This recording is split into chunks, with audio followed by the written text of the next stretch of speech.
Next story, the hands. The hands? Are these the same hands of the girl in the previous story with the missing body? The doctor pulled the stethoscope ear tips out and hung the device around his neck. Mr. Weatherby, all of your tests have come back negative and my examination shows nothing abnormal. Adam knew what was coming next. I'm not crazy, doctor. I'm sorry, but there is no physical reason for why you occasionally lose control of your hands. A psychologist can help. I don't need therapy. I need answers.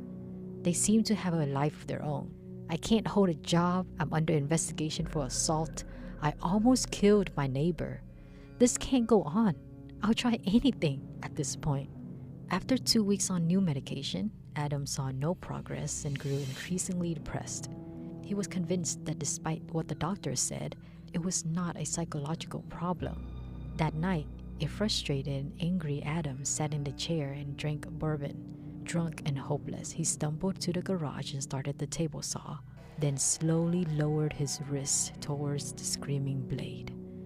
Detective Armstrong entered the garage where several uniformed officers stood over the blood-soaked body. So what do we got? He asked, taking in the blood-splattered scene. This is a weird one, Detective. How so? He apparently chopped his hands with the table saw and bled to death. Armstrong knelt down. And we can't find his hands anywhere. Where did his hands go? Are they really his hands? I don't think they're really his hands. I think he picked them up somewhere and then they happen to be attached to him. Imagine you're chilling at night and then you look out your window. I don't look out my window, so I don't have this problem. But if you're looking out your window at night and then you just see two hands just scurrying across the street, what are you gonna do? Are you gonna rub your eyes and be like, was I seeing things? Or are you calling the cops? Wait, even if you call the cops, what are you gonna say?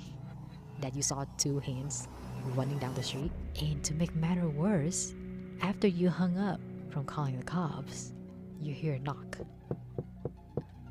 on your door, and then you look out in the peephole. There's nobody there. Nobody's standing there. So out of your curiosity, you open the door and look, there's nobody. But then you look down. There's also nothing on the ground. I'm fucking with y'all. Yeah, this reminds me of the red shoes. I don't know if you guys know that story. It's like the red dancing shoes where if you wear the shoes, it just starts to make you dance and it never stops.